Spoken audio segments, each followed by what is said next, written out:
private sector, the youth, and their perspective on the AfCFTA. I am excited to moderate this session because just last week in Kigali, Rwanda, we had Biashara Africa, which is the AfCFTA Business Forum, the second edition of it. And in that business forum, we were introduced to what we call Index 001, the first person to receive the certificate of origin. And she was a lady from Nigeria. And it was beautiful to see how the guided trade initiative is working. And I'm so excited because in this panel, we have a lady and she's going to begin the discussion for us. Claudia, I hope you are ready. And I just want to know your experience, working with women entrepreneurs in Eastern Africa. What would you say are some of the challenges, facing women-led SMEs, especially looking at the cross-border trade? What is that like?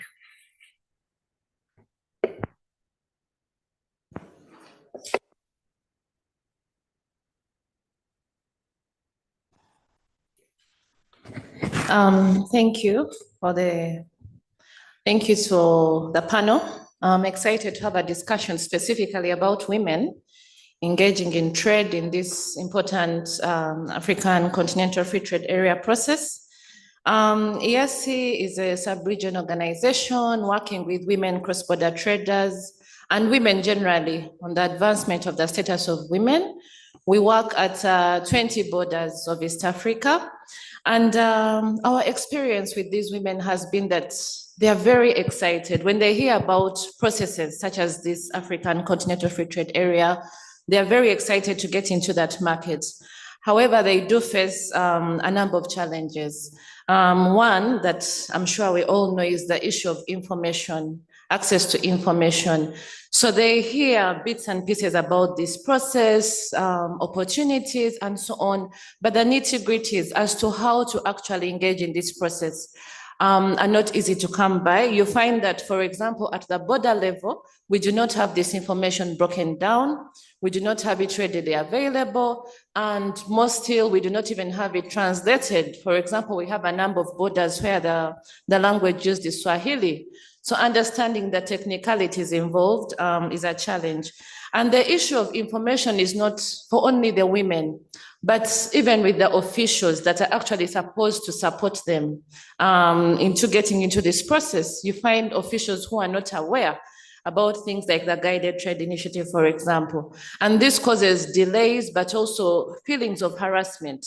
A woman maybe who has received this information is insisting on something, but the official is declining to provide a particular service. Majority of these women, as I'm sure most of us know, are in the informal sector. Majority of traders in cross-border trade are in the informal sector. More than 70% of those are women. And this is mainly because of the costs that they incur in terms of formalizing trade at a business level as an entrepreneur, the costs of having to pay licensing every year, the cost of having to pay registration fees. There happen to be so many little dues that come up at the municipal level, the town council level. Some of them are even unclear. I have already paid for my business registration. Midway the year, someone comes asking for inspection fees. Someone comes asking for fees for the weighing scales and things like that. So there are so many unclear fees that really discourage them from formalizing their businesses. They also trade in small value consignments. Majority of these women are in the agro business, but their products are really the first, the primary products. And so they struggle in terms of, for example, extending shelf life, in terms of cross-border trade. If there are any delays that happen at the border, many of them face spoilage of these products. Very few of them engage in value addition because, again, there are costs related to that. Costs of meeting standards compliance, costs of having the officials come to check your products, and then you find that most of these borders do not even have offices for standards inspection and compliance. They are far, and so they have to incur transport costs to take their products for verification and assessment and then pay those fees. But there are also costs related to standardization in terms of packaging and branding. labeling, and all these things that affect them from actually getting into value addition. Looking again at the agro sector, there is limited support in terms of value addition, things like cold storage, things like cold chain, there is limited support for them to actually get to a higher value of products that they would want to trade in. And then, of course, this has already been alluded to, the issues of transportation. For these women, I know some of them who have tried, for example, to trade with West Africa, with other countries, but the costs of transporting these goods is quite high. And I think this was already alluded to in the previous discussion. Things like visa fees. You find that even within a REC, a regional economic community like East Africa, we are charged visa fees to get into Democratic Republic of Congo. And yet we are neighbors in Uganda, in Tanzania, and this increases the costs of doing business. So it makes this whole trade process seem a bit not practical on the ground. They also lack skills in terms of market research and intelligence. These traders tend to really get excited, like I said earlier, about markets. So I just want to take my products, but where is the market? Who is interested in my products? How much demand is required? How much can I supply? What should I do? They lack those research and market intelligence skills. They also have challenges of limited network, the business-to-business networks. So if I want to sell in West Africa, Central Africa, who can I get engaged with on that side that can support me to understand the dynamics of that market? Who will receive my products and things like that? Someone already alluded to the issues of multiple taxes charged by some of these partner states that make the cost of doing business expensive. But we also have some partner states that are still a bit stringent or restrictive in terms of mobile money transactions. So I've had experience of some women in Uganda, for example, trying to trade with Ethiopia, but the issue of how to send the money, how is it received on the other end, that mobile money, ease of doing business is still a challenge that needs to be addressed. They also have low financial literacy and low digital literacy skills. So being able to access these opportunities, being able, for example, to use the opportunities presented by the AfCFTA requires someone to have that digital skill, the knowledge, how do I market my products, how do I position myself? But majority of them lack these digital skills. And they're also worried about the data protection issues and how those can be resolved. In terms of participation in the decision-making processes, for example, in the implementation committees at partner state level, we do not really see these women being involved or engaged in the decision-making or shaping the agenda at that level. So I think I'll leave it there for now, not to overstep my time. Thank you, Claudia. Thank you so much. And you've really articulated them: payment system, cost of doing business, visa fees, quite a number of challenges facing the women traders across the borders. And it is important to know that the private sector is really charged with implementation of the AfCFTA. So your voice is important. Let me just bring you in, Mr. Pierre Catre. You are from Seychelles Chamber of Commerce and Industry. I just want to hear from you, as a representative of the small island economy, what unique opportunities and challenges do Seychelles-based businesses face in integrating into the AfCFTA framework, and how can the regional collaboration enhance private sector participation of these smaller economies?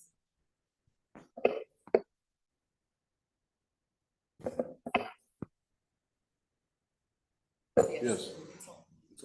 Okay, thank you. Good morning, everyone. As you know, Seychelles is a very small country and with 100,000 population. Seychelles joining the African Continental Free Trade Area offers numerous potential benefits for the island nation. Some key advantages that include larger market. Seychelles, a small island economy, would gain access to a much larger market by participating in AfCFTA. The agreement connects over 50 African countries with a combined population over 1.3 billion people. Diversification, Seychelles could expand its export base beyond tourism and fisheries by tapping into other African countries' markets, enabling growth in sectors such as services and manufacturing. Economic and diversification, tourism and services, Seychelles relies heavily on tourism. AfCFTA would create the opportunity to diversify its economy into areas such as financial services, ICT and blue economy, ocean-based industry, taking advantage of the growing demand for services across Africa. Increased investment. The removal of trade barriers could encourage foreign direct investment, FDI, from within Africa, stimulating infrastructure development and innovation in Seychelles. Strengthened regional integration. Intra-African trade joining AfCFTA would enable Seychelles to strengthen its ties with other African nations, fostering regional economic cooperation. Increased intra-Africa trade reduces reliance on external market and enhances regional stability. Share infrastructure, collaboration in the AfCFTA could also lead to share infrastructure development projects such as transportation network and energy grid, which can lower costs and enhance connectivity. Resilience against global shock. Supply chain diversification, the engagement with African partners, Seychelles could reduce its dependence on global supply chain and mitigate vulnerabilities to external shocks, such as fluctuation in global demands and disruption caused by geopolitical events. Food security, improve access to regional agricultural markets could enhance food security for Seychelles, reducing the risk of shortage of price volatility. Thank you. Thank you, sir. Thank you for respecting the time. And as you have said, it is quite important. It has quite a lot of advantages for us all, the small and the big economies alike. Resilience to global shocks, food security, infrastructure, access. Thank you for that. Let me bring in the manufacturing sector. I want to bring you in Kennedy Lodiong from South Sudan. He's a General Secretary for South Sudan Manufacturers Association. And what is the role, if you would say, of the manufacturing sector in South Sudan? What role does it play in taking advantage of the AfCFTA opportunities? And what would you say are the key priorities for enhancing industrial capacity to participate effectively in regional value chains? Hello, thank you, Jesse, for the introduction. I appreciate UNECA for having me here today in this wonderful discussion. I just want to give a brief highlight of the situation that is happening in South Sudan in regards to the private sector. Then we come to what the association is doing towards improving and taking advantage of the African Continental Free Trade Area.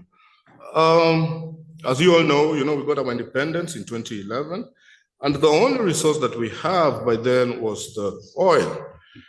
The government was mostly focused on oil revenue that was being used to run most of the institutional activities within the government and the country as a whole. Now, the private sector at one particular point was given a blind eye.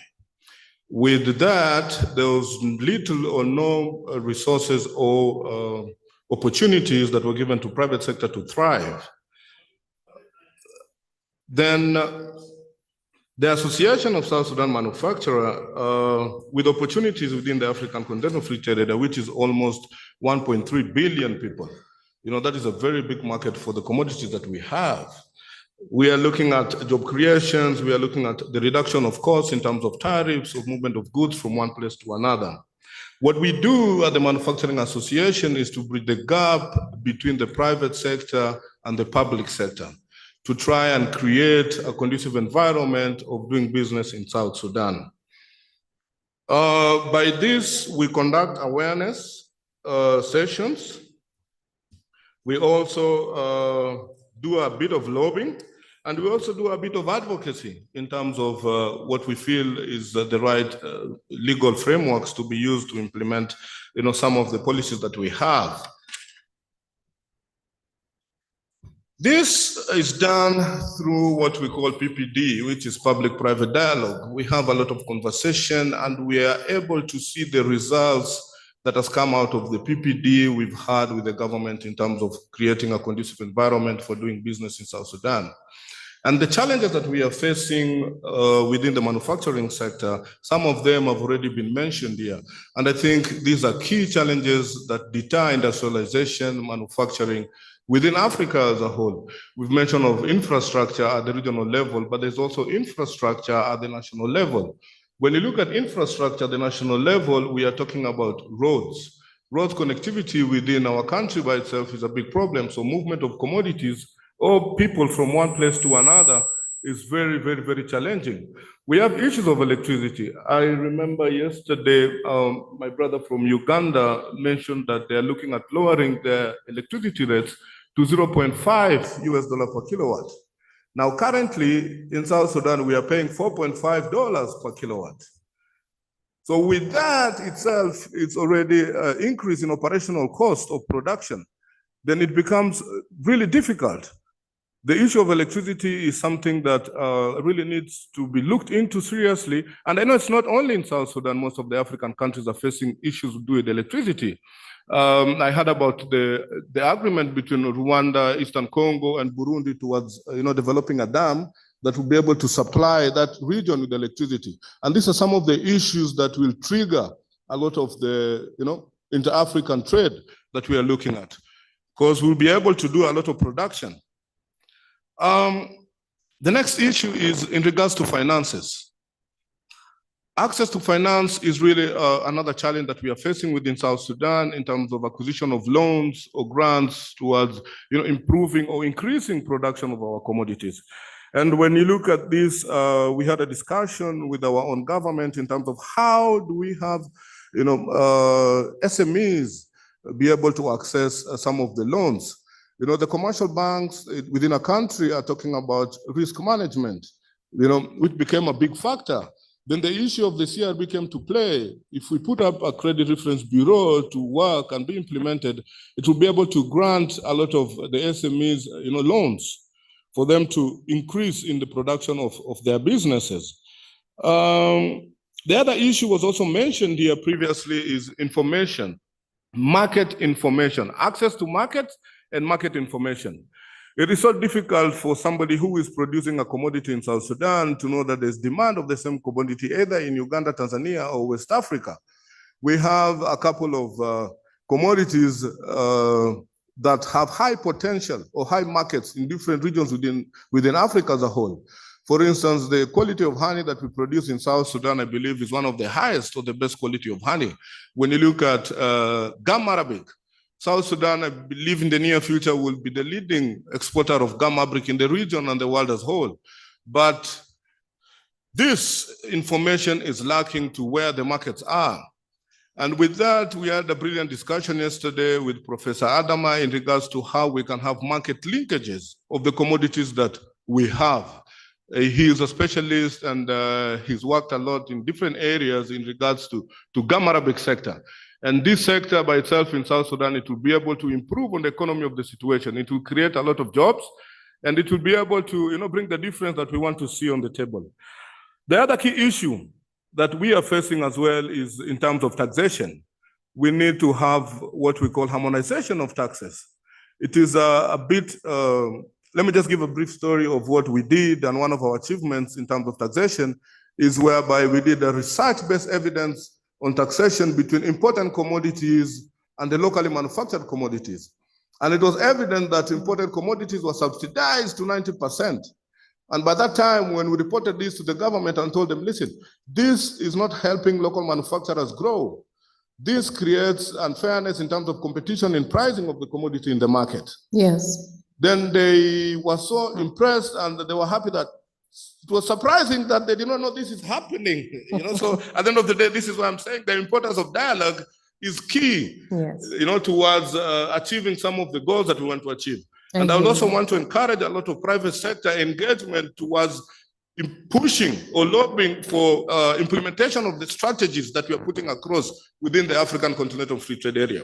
You know, the responsibility, once given to the private sector, I believe will work better. So needs more engagement with the private sector towards developing some of these strategies that we are facing. Thank you, Tessie. I hear you, Kenneth. You're quite passionate about pointing out some of the pain points of the manufacturers, and you brought out quite some important points, and I'm glad because you have the right people in the room listening to you.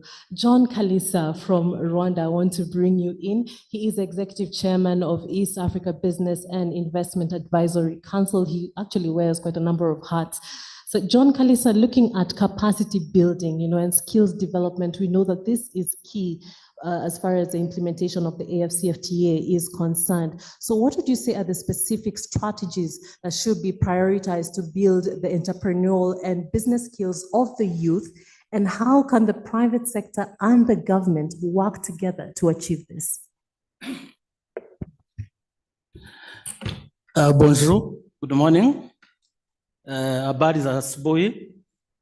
You know, the language is one of the tools of the CFTA. We have to learn the 3 languages, French, English, and Swahili. Allow me, first of all, to say thank you to UNECA. Thank you to the government and Republic of Cameroon. And thanks to all the organizers of this important dialogue. As Tess mentioned, I do advisory services. I advise the private sector, the government, in terms of taking advantage of this exciting agreement. So when you look at the CFTA, we always say it's a game changer. It's really one of the instruments that will support the Africa in terms of economic transformation. And I always say that the CFTA really comes at the right time because it is one of the key pillars of the Africa we want. And the Africa we want is the Africa free from poverty, free from diseases, free from conflicts. So when you look at the preamble of the CFTA, Tess, you will agree with me that the agreement was properly crafted. And I want to thank those who crafted it. And it makes it categorically clear that the private sector should own and drive this agreement.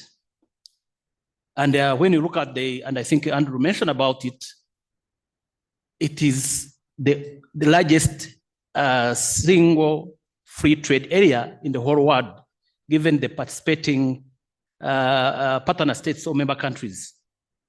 And I always say that the genuine political will has been already demonstrated. 48 so far have ratified the agreement, 54 have signed the agreement. So it's now an opportunity for private sector to grab it. It is an opportunity that the private sector must and should grab this opportunity. When you look at the numbers, the market, the Africa, the total population is now 1.4 billion people. And our combined GDP is now approaching $4 trillion US. It's a very huge market. And in economics or in trade, we say numbers matters. In private sector, we say volume matters. It is very important that when we are discussing this agreement, the role of the private sector, it's the market. How do you grab this market? So in my previous role, I was the CEO of the East African Business Council, and I'm happy my predecessor is here, Adrian. So what we did in East Africa, generally I initiated a program called East Africa Business Community Meets West Africa, so that we can learn from each other, share lessons, share opportunities, and also have a strategy in terms of addressing the challenges. Challenges in trade, they always say trade is a war. Trade is war. You will not get a silver lining with trade. We always have issues with customs. We always have issues with standards, but trade must happen.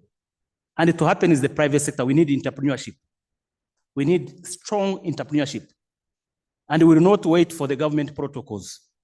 So we need to do what we call a disruptive strategy for CFTA. Private sector needs to disrupt the way the government works. We need to move quickly, move faster than the way the government works. But I'm happy under CFTA, all these instruments are in place. So it is up to us now to do it. So responding to the question raised by Tessie, what needs to be done? And I have a couple of ideas and thought what needs to be done. One, what we need to be done, one is the awareness creation. We need to ensure that in East Africa, we are ahead of other risks, and I would give you all the numbers. The East Africa private sector is very dynamic, very vibrant, is even moving faster than the government. So what we are doing with all the instruments, and you can also look at the number, is that we need to serve the private sector, and these are the SMEs. SMEs in our region contributes about 60% of our GDP, gross domestic product. They employ almost 80% of our population. But in all these discussions, they're absent. So what can we do? And I've been talking to AfCFTA. We need to address the challenges impacting the SMEs. One of the challenges is access to finance. 80% of our SMEs across Africa cannot access affordable finance. They are required to have collateral security. And we cannot do business without finance, because finance is the lifeblood of business. So in absence, and my brother Andrew is here, we need to unlock access to finance. We need to come up with venture capital funds. We need to mobilize finance for private sector to drive the CFTA. Yes. The second aspect, just give me one minute, is we need to organize ourselves as private sector. We need to create champions. We need to give them skills. We need to ensure that we use digital instruments, digital trade. We need to use e-trade. And before I left the East African Business Council, and the next week I'll be launching what we call East Africa Digital Startup Innovation. And I've deliberately done it with academia, with the private sector, and with the support from the government. How do we support the startups in terms of using the digital instruments? Thank you, Tessie. Asante sana. Asante sana, John Bosco Kalisa. Thank you very much for your interventions, awareness creation, serving the underserved SMEs, access to finance using digital instruments. And it's interesting how the thread is from where Claudia is to where Kalisa is. Some of these challenges are simply the same. We've actually talked about the same challenges. The question is, what is the way forward? And we'll be coming to the floor shortly. Allow me to bring in Mr. Nassim Chassem. He is the Deputy Chief Executive Officer of GCAM Cameroon. And we have heard that the AfCFTA is usually negotiated at the government level, but we hear that implementation is down to the private sector. I want to know, at the consultation, how is that process, especially here in Cameroon, and also speak for the region? How is the consultation process? Are you consulted? Are you brought on the table? How does that go? The floor is yours. Merci beaucoup. Mon nom est Narcisse Chassem, tel qu'il a été dit tout à l'heure, et je représente ici le président du groupement des entreprises du Cameroun, M. Célestin Tawamba, qui est également le président de l'Union d'Afrique des patronats, le président de l'Union des patronats d'Afrique centrale, qui regroupe les patronats de la RCA, du Congo-Brazzaville, du Gabon, du Tchad, et il est également vice-président de l'Alliance des patronats d'Afrique centrale. Donc, nous remercions la CEA de nous avoir conviés à cette réunion et de nous avoir associés à ce panel. Bien évidemment que, relativement à la question que vous nous avez posée, nous avons été effectivement consultés, que ce soit au niveau national au Cameroun ou au niveau sous-régional, nous avons été consultés à travers, bien entendu, les institutions, les États, qui, dans la plupart des cas, organisaient des réunions et ils ont eu en fait nos préoccupations ou peut-être nos propositions pour que la ZLECAf puisse se mettre en place et que ça puisse bien fonctionner. Et la consultation s'est également faite à travers des consultants qui ont été envoyés nous rencontrer pour des études qui portaient sur la ZLECAf. Donc voilà en fait comment nous avons été consultés, donc à travers les instances gouvernementales, mais également à travers les organisations internationales qui ont envoyé des consultants nous rencontrer pour avoir nos perspectives en matière d'échanges dans la région. Mais cette réunion nous offre aussi une opportunité de revenir sur un certain nombre de préoccupations qui sont les nôtres pour dire que de notre point de vue, mes prédécesseurs ont déjà donné un certain nombre de points sur lesquels il faudrait mettre l'accent pour que la ZLECAf puisse bien fonctionner. Nous partageons beaucoup de ces points et nous souhaitons juste insister sur un certain nombre, 2 ou 3 points qui nous semblent être les plus importants. Le premier, ce sont les infrastructures routières. Je pense que pour que la ZLECAf puisse fonctionner, il est important que les pays puissent être reliés, soit à travers les infrastructures routières, soit à travers les infrastructures aériennes. Donc, il est important, c'est important que nous puissions mettre l'accent sur la construction des infrastructures qui vont relier les pays entre elles et s'assurer que ces infrastructures fonctionnent efficacement, qu'il n'y ait pas les barrières. Par exemple, au niveau de l'Afrique centrale, nous avons parfois des difficultés. Quand bien même certaines infrastructures existent, on a parfois des difficultés à quitter d'un pays à un autre du fait du nombre excessif des contrôles des administrations publiques et des autorités de la police. Donc ça, c'est le premier aspect. Il faut des infrastructures routières, aériennes qui fonctionnent bien. Le deuxième aspect sur lequel nous souhaitons insister, c'est qu'il faut avoir des entreprises qui sont compétitives. Il n'est pas question pour nous d'avoir une ZLECAf où nous allons avoir des entreprises qui importent des produits des autres pays occidentaux, des autres pays peut-être de la Chine, pour venir les vendre. Donc, il est question de produire sur place. Et pour produire sur place, il faut des entreprises qui soient compétitives. Et pour avoir des entreprises compétitives, il faut avoir un environnement qui s'y prête. Et il y a beaucoup de facteurs sur lesquels on devrait appuyer, mais nous pensons que la question de l'énergie, elle est importante. Il faudrait que nous puissions avoir l'énergie pour opérer la transformation que nous souhaitons, pour pouvoir produire localement, pour pouvoir transformer localement nos produits. Il faudrait que nous puissions avoir de l'énergie nécessaire pour le faire. Ça, c'est le premier aspect. Il y a la question d'accès au financement. L'accès au financement peut être vu de plusieurs manières. Déjà, si l'État prend l'essentiel des ressources que l'économie produit, les entreprises n'auront pas suffisamment de ressources pour pouvoir financer leur activité. Donc, il y a un aspect important au niveau de la pression fiscale, au niveau que l'État doit faire. L'État doit pouvoir diminuer la pression fiscale sur les entreprises pour leur laisser suffisamment de ressources financières pour pouvoir produire. Donc, voilà les 2 éléments sur lesquels je vais insister, peut-être 3 éléments: infrastructure routière, infrastructure énergétique et les questions de fiscalité, notamment pour laisser un espace fiscal pour permettre aux entreprises davantage d'investir. Merci beaucoup. Merci beaucoup. Thank you very much, sir. And he is clear right there: road infrastructure, competitive companies, energy, access to finance. All these are challenges that need to be addressed. And allow me to be a good steward of time, because we are really running out of time. And I want to bring the floor. I want to open this up to the floor to hear some of your questions, some of your concerns, some of your interventions. I will kindly ask, if you're given the opportunity, please go straight to the point.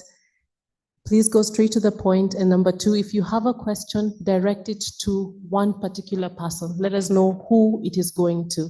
So let's open up the floor for questions. I can see Cameroon. Let me begin with Cameroon. Can't quite see that far. If somebody is on the floor, you can help me. I can't quite see that far, but I saw Cameroon. So let me just begin with Cameroon. All right. Is it Comoros? Sorry, I am short-sighted. Thank you, the moderator. Yeah. Thank you, the speakers. Let me just go straight to the point. Okay, talking about SMEs, I want to start by saying, when we look into the whole, in a great event like this, I would have loved to see some SMEs around that, because in Cameroon, I know we have great SMEs, we have great people, youth in particular, that are into producing. You go to cassava, you see them producing so many things, even plums, but they are not here. That's my one problem that I've noticed.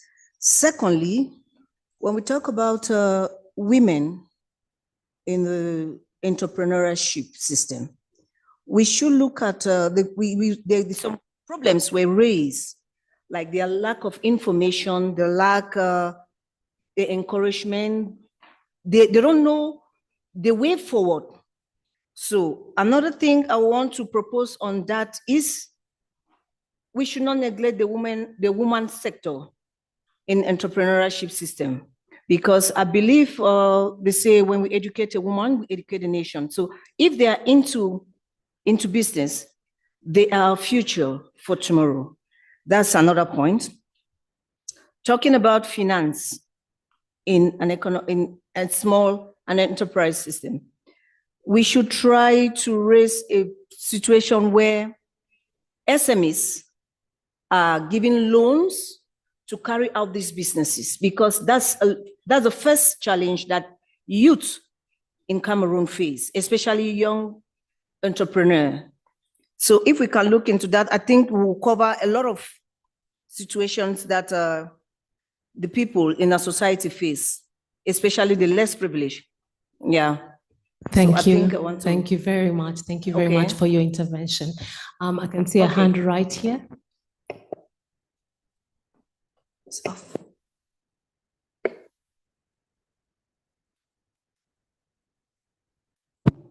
Okay, thank you very much. I have 2 points to raise. One was raised by the madam here about the information flow among the women who are doing cross-border trade. Of course, lack of information has made the trade to be very difficult for these women, because one, the border officials are able to make a discretion decisions because of that. As the result, the products that can be considered meeting standard by one border official can be considered substandard by another border official, and this is a challenge to the business women.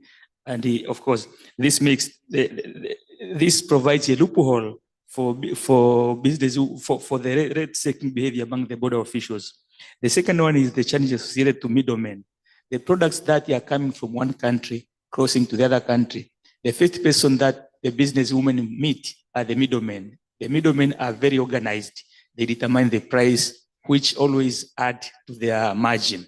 Of course, the source doesn't consider, I mean, when the products are coming from another country, they consider the cost of production and the transactions. But then when they get to the destination, it's the business middlemen who will determine the prices. And most of the time, the prices are quite lower for these women. And of course, this is a challenge of crossing border trade. The last one is the problem that has been discussed since yesterday about the challenges facing goods crossing from one country to the other. Of course, we are trying to create challenges and make our products expensive because of the border challenges between one country and another. Given the fact that the technology from these countries are quite low, our products within your neighboring countries become expensive even than those coming from outside countries. So we are not able to take advantage of the market available because of the challenges we are creating on our own. So I think trying to break these walls is likely to actually leverage the business between one country and another, particularly for women. Thank you. Thank you. Thank you very much, sir. Is that Cameroon? Am I saying correctly? You have the floor. Thank you. Yes. Okay. Thank you very much for giving me the opportunity to give two contributions from all the challenges enumerated. My first contribution will go on the aspect of youth capacity building. I want to believe that in Africa, I think we have done a lot of talking.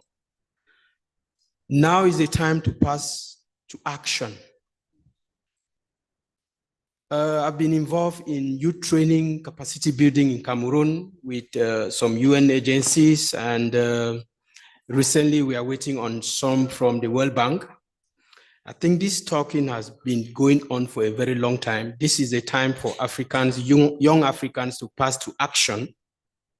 And the second aspect of the challenges, which is money transfer difficulties in the continent when it comes to transborder trade, I believe the introduction of the digital payment solution can bring a lasting remedy to this challenge. Yesterday, I sent digitally money to India. I believe as Africans, we can come together and create, somebody talked of a one African currency. Why not create a digital currency for Africa that would facilitate money transactions from one country to the other? I believe this is where technology, this is where blockchain technology comes in. And we should also understand that blockchain technology is not just for finance.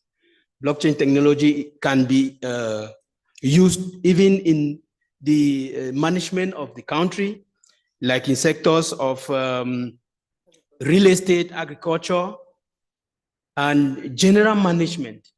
It's very challenging to go around, get into ministries, you still see papers pile up in offices. Yes. When technology has advanced to a certain level where we can manage things without papers around. So I believe the introduction of blockchain technology with digital payment solutions can be a great remedy to this transborder money transfer. Thank you very much. Thank you very much for your intervention. Indeed, as you have said, sometimes we think of the products that we want to sell, but we hardly think of the payment methods. So what you are saying is quite crucial. Any other intervention from the floor? Andrew, there you go. Yes, thank you. Yeah, I just wanted to make a remark on something John Bosco said, because I hear it repeatedly. In our opening presentation, Mamadou and myself, we showed the numbers regarding the largest companies on the continent and how Central and Eastern Africa are very much underrepresented in those totals. I'm always reminded of the words of the Cameroonian economist, Achaleke, who works with McKinsey, a very good, brilliant economist, who talks about the large companies being like the baobabs of the economic system. And if you don't have the baobab there, the baobab gives shade so that other creatures and plants can flourish underneath it. But if you don't have the baobab, then it makes it extremely difficult. Some of the statistics you were quoting there, John Bosco, I agreed 90% of what you said, but some of the statistics were not right. So the 60% contribution of SMEs to our economies is not correct.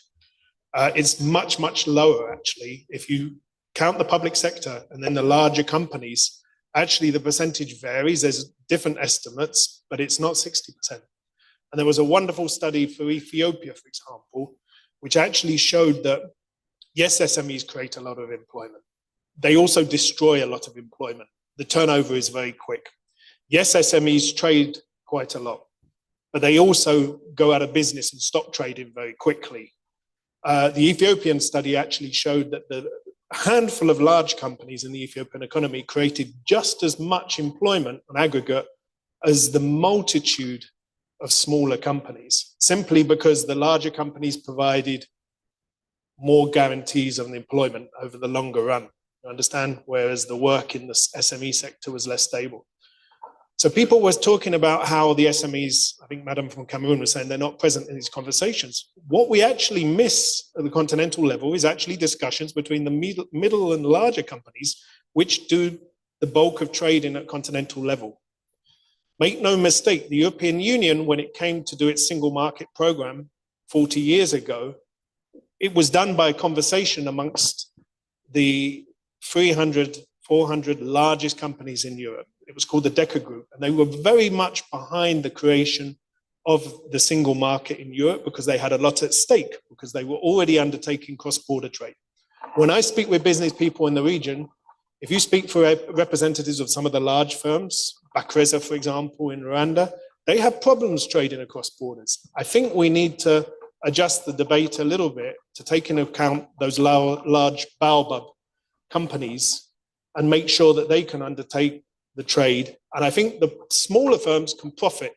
If the larger companies are managing to do business cross borders with ease, it will very much facilitate the life of the smaller and medium-sized companies. But without those baobabs, it's going to be very difficult. Thank you, Andrew. And John, you will get an opportunity. You will get an opportunity. Let me just take one more intervention from the floor. Yes, sir.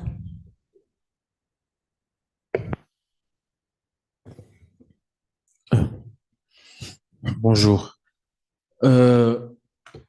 Je tiens tout d'abord à rappeler que les Comores, avant de ratifier la ZLECAf, il y a eu pas mal de difficultés parce qu'on avait constaté qu'il y aurait une perte potentielle de recettes, surtout douaniers, qui représente, disons, 40% à 40% des recettes totales de l'État. Donc, il y a eu pas mal d'interrogations et d'échanges là-dessus, parce que je pense que vous le savez déjà, nous importons beaucoup plus au Moyen-Orient, la Chine, le Brésil et aussi l'Inde. Donc, en ce qui concerne les denrées alimentaires, on peut parler de la Tanzanie, de la Mozambique et autres. Donc, parmi les solutions évoquées, c'est l'industrialisation.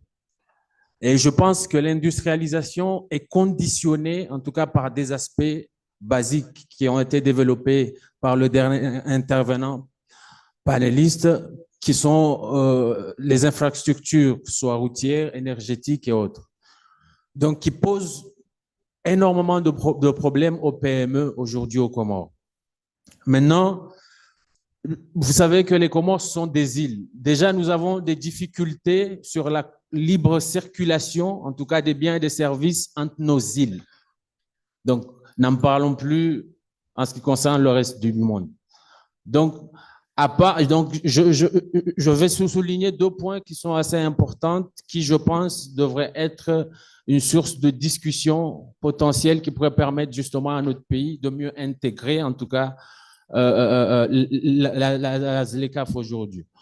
Donc, je vais parler, pour commencer, par la viabilité de ces entreprises, qui est assez importante aussi.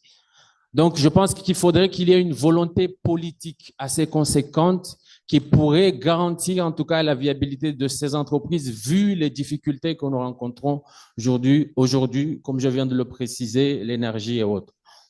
Maintenant, c'est l'intégration effective de ces entreprises dans ces discussions, justement. C'est pour dire qu'il faudra renforcer beaucoup plus le dialogue public et privé qui permettrait justement à ce que les recommandations qu'on donne puissent être faites en concertation justement avec les PME et les organisations patronales. Et ces propos, tiennent compte beaucoup plus, en tout cas, de la réalité, en tout cas, de notre pays en général. Donc, pour ne pas prendre trop de temps, je vais m'arrêter là. Thank you very much for that. And as you have mentioned, these dialogues are important between the private sector and the government for these processes to continue and to work seamlessly and for implementation to happen. If I can just take one last intervention from the floor, and then I can give my panelists a minute each to close. Is there anyone with a pressing intervention, question from the floor?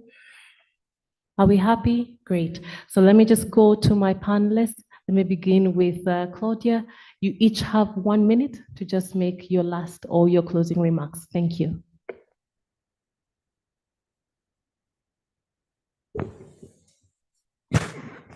Thank you. I think for me, and this has been re-echoed across the room, In order for the AfCFTA to work for women, one, we need to have that political commitment. The commitment at the partner state level. We have seen it work in some countries like Rwanda. We see a lot of transformation happening, support to the private sector and so on. But we also have partner states that, for example, are introducing new taxes on social media, on digital technology transfer, on mobile money transactions. We are talking of financial inclusion. You cannot really get into financial inclusion without having the digital inclusion as well.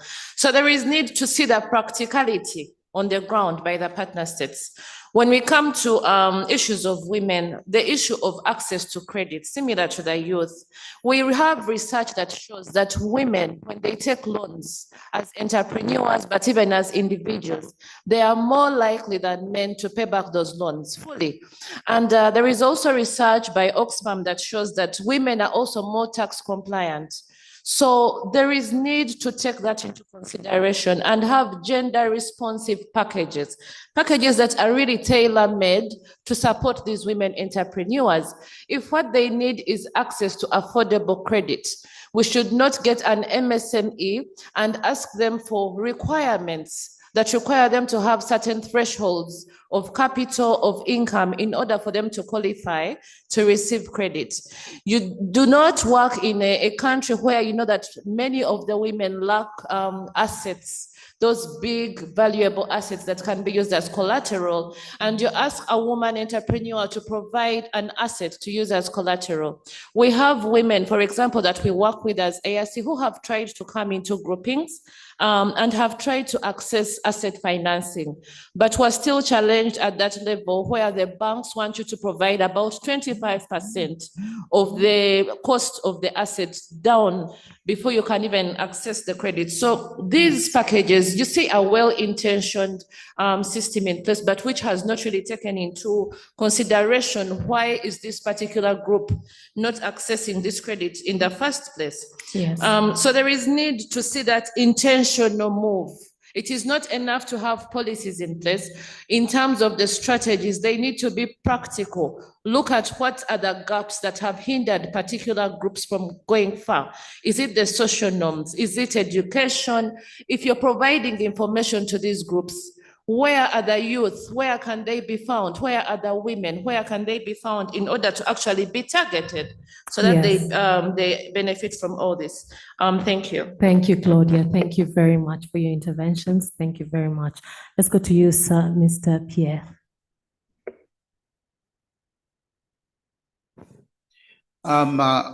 Once again, good afternoon. I'm listening to all of your comments.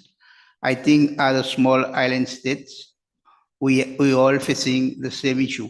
But I would like to point out regarding the SMEs, this is a very, very good point.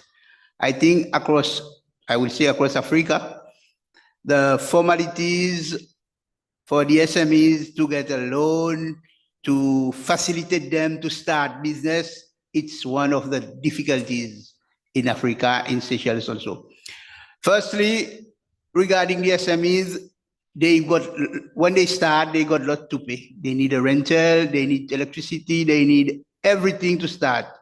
But the bank or the financial facilities is asking them 10% of the cash flow to present to the bank to get the loan, which is not effective. I think the government should come in and say, when the SMEs is started, we should start with a grant. Let's give them a grant. And then we push them and then they can go further. Because right now I'm talking about the SMEs because the biggest issue, I think, around Africa and Seychelles is the SMEs problem regarding finance. I totally agree with that. And we need consultation between the government and private sector. If we don't have consultation, everything will go flat. And I think the government, we are talking now with the globalization, we're talking about facilitation and consultation. And I would like the government, when introducing the policies, please note that they should include the private sector to put their input in it. And also, I totally agree with my other colleagues that to trade facilitation from business, from trade, we need more powerful voice. We need voice. We don't, you know, I've been in a lot of forum. We talk, but no action. Yes. And every year we meet, every 6 months we meet, same slideshow, coffee, tea, but no action. But I think we need to come out strong, very strong to say we did that for our youth, for our women, for everybody who means business. And Africa is one of the powerful continents. Let's make Africa become like America. We've got a big voice. Thank Okay. you, sir. I know that some political issues sometimes come in, political decision, but I think if we private sector come out, we're more powerful than the political decision. Thank you. Thank you very much, sir. We need to do much more than talking and taking tea. We've heard you. Kennedy, you have the floor. Once again, I want to appreciate you for giving me another chance. I want to start by mentioning or reiterating what the lady from Comoros mentioned in regards of wherever there's an event, there's a discussion towards our economy and development, we should have at least a chance to give the SMEs an opportunity of that particular country to come and exhibit what they have. And I think with that creates a lot of encouragement of the SMEs at one particular point to come and showcase what they're able to do in that particular specific country. I will come back to what my brother lastly mentioned in regards to, private sector participation. And when you look at these strategies, when you look at the agreements that we have, I will give an example of South Sudan. It is now that we are trying to ratify the ESC agreement. We've not yet ratified the East African Community Agreement. We've not ratified the African Continental Free Trade Area. And all this is pushed by the private sector. We sit with the government and tell them, we need this. So it has been tabled in the parliament for ratification. You see, and all this is through the efforts of the private sector pushing the government towards achieving some of these things. And we, at the level of African Continental Free Trade Area, need to use the support of private sector to push the government to implement some of the strategies for us to achieve these goals that we want to achieve. The markets for us to utilize the markets that we have. Now, coming to the products and the commodities that we have, I think quality and standards is key, because the commodities that we're going to sell in this particular market must meet the standards of that particular market. Then we need to look at how we can empower or improve, on the quality and the process of certification. Once again, I'm happy to say that South Sudan finally has launched what we call the quality mark. Now, without the quality mark, we were not able to export any commodity outside the country. So through the private sector engagement and, pushing the Bureau of Standards, they were able to launch the quality mark. Now we can sell our honey anywhere else in the world because it is completely certified. Yes. Then I think there's another issue that we need to put into consideration in terms of utilization of the market that we have from the REX to the African Continental Free Trade Area. Let us use the private sector to push the government through dialogue, through having the PPDs work. Then from there, we will realize what we want. Because the issue of the political will is still a problem. Yeah. I know most of the countries we are facing a lot of political will, whereby you come and say, you just want to make money and all this and all that. But it is through public-private dialogue that we can be able to achieve most of these things that we are looking into. Thank you very much. Thank you. Again, the voice of the private sector is key. Thank you very much. Kennedy, John Bosco, I come to you for a minute. Yeah, thank you, Tessa. First of all, I'll have a side discussion with my brother Andrew. I know we don't agree on numbers, and that is an assignment on our side, because generally for the CFTA to work, we need to enhance our data collection and have perfect data and information. So coming to generally, just a quick comment and observation, given that I've been with the private sector. I know the region. I served the region for more than 20 years with the private sector. I worked in South Sudan. I know the value chain where women are involved. Especially, I did a study on shea butter, gum arabic, sorghum. There is no any country in Africa that would outcompete South Sudan in those value chain. So we need to enhance the power of SMEs, but the power of women and youth. So when we started collecting, and I remember I was in Rwanda by that time, when we started collecting data on cross-border trade, it was very exciting that Bank of Uganda, Central Bank of Rwanda, Ministry of Trade, they picked interest and they started collecting data on cross-border trade. When they started collecting data, they realized that cross-border trade, the traders, small traders, are generating annually $400 million US. And that would be much better than even our traditional exports.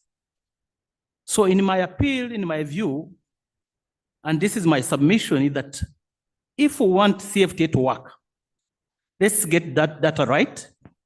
Let's get SMEs right, especially the women and the youth, and give them the platform they deserve. And that is very critical because we are here to share information. When we looked at when you look at the ESC has made a deliberate move to support women and youth. They have created what we call simplified trade regime. That is an instrument that gives women and youth who are trading across borders to export their product less than $2,000 US at no duty imposed on those products. So I think that is some of the instrument we need to share and replicate.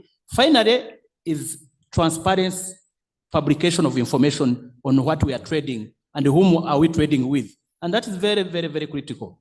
Thank you. Thank you. Thank you very much, John Bosco Kalisa. Data is important. Let's come to you, Mr. Chassim. You have the floor for a minute. Merci beaucoup. J'ai rapidement 4 à 5 points. Le premier point, c'est la représentativité des PME à cette réunion. Je pense que toutes les organisations qui sont sur cette table-ci là représentent les PME. En ce qui me concerne, notre organisation, le groupement des entreprises du Cameroun, les PME représentent 84% de notre effectif. Donc, nous représentons vraiment les PME. Le deuxième point sur lequel je vais intervenir, c'est le poids des PME dans l'économie. Au niveau du Cameroun, les PME, c'est pratiquement 99,8% des entreprises. Donc, sur près de 500 000 entreprises, il n'y a que moins de 1000 sont les grandes entreprises. Sauf que lorsque nous regardons la contribution aux PME, la contribution au PIB, les PME ne représentent que 34%, moins de 34% d'ailleurs. Et il en est de même au niveau des emplois. Lorsqu'on regarde en termes d'emploi, en termes de moyenne, on se rend compte que les grandes entreprises emploient beaucoup plus que les PME. Mais dans l'ensemble, l'essentiel des emplois, puisque les PME sont nombreux, l'essentiel des emplois sont créés par les PME. En ce qui concerne les informations des PME, nous venons d'organiser une expérience que je partage. Nous venons d'organiser un forum de la PME au niveau du patronat camerounais où nous avons invité toutes les administrations et toutes les organisations internationales pour venir présenter leur programme d'accompagnement et de financement des PME. Donc ça, c'est également quelque chose que les autres organisations peuvent faire. En ce qui concerne le financement des PME, le financement des PME, c'est une question beaucoup plus complexe. Ça dépend de la taille et du secteur d'activité. Vous remarquerez que les moyennes entreprises peuvent avoir besoin de garanties, alors que peut-être les petites entreprises ou les très petites entreprises peuvent avoir besoin des formations pour pouvoir faire des comptabilités. Donc, c'est très complexe. Et vous avez, dans le secteur de l'agriculture, c'est différent que dans le secteur de l'industrie, que dans le secteur du commerce. En général, les casses sont beaucoup plus importantes dans le secteur des industries et de l'agriculture et moins important dans le secteur du commerce. En ce qui concerne les normes, ça c'est également un aspect très important. Il faut travailler sur les normes et actuellement nous travaillons avec le ministère des petites et moyennes entreprises pour mettre en place un fonds de certification des produits des entreprises. Enfin, j'aimerais suggérer à la CEA d'organiser vraiment des rencontres avec les acteurs du secteur privé parce que il est un peu frustrant pour nous que certaines préoccupations qui sont développées ici n'aillent pas en profondeur. Merci. Merci. Thank you very much, sir. And thank you very much to my esteemed panelists. If we can just give them a round of applause. Thank you very much.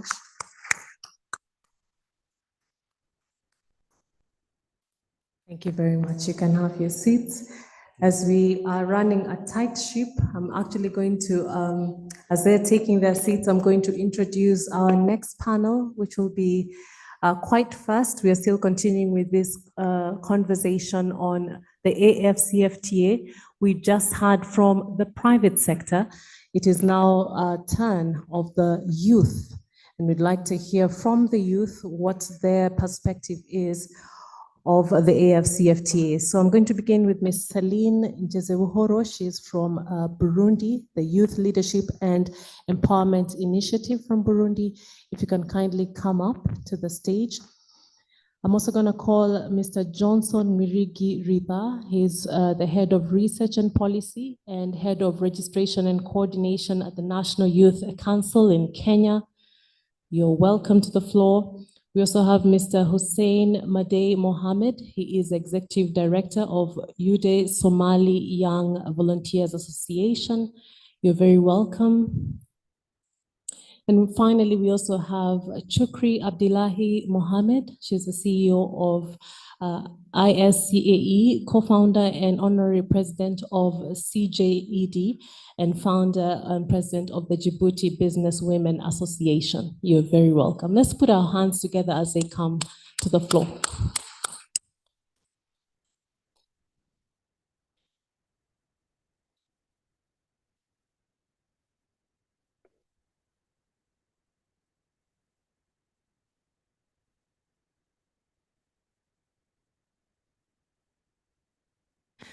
So as you have seen, we are running quite out of time. So you will allow me to just be giving you a minute or two each for your questions.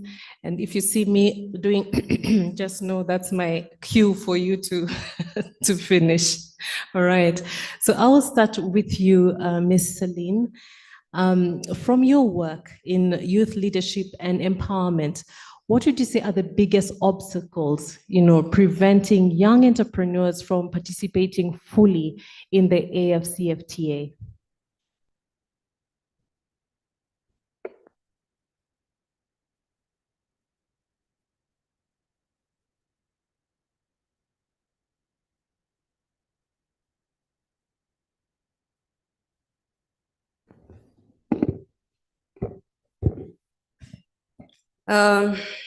Merci beaucoup pour cette opportunité. Moi, je m'appelle Céline Genzebuhoro, je suis du Burundi et je suis ici je représente l'association de jeunes qui est Youth Empowerment and Leadership Initiative.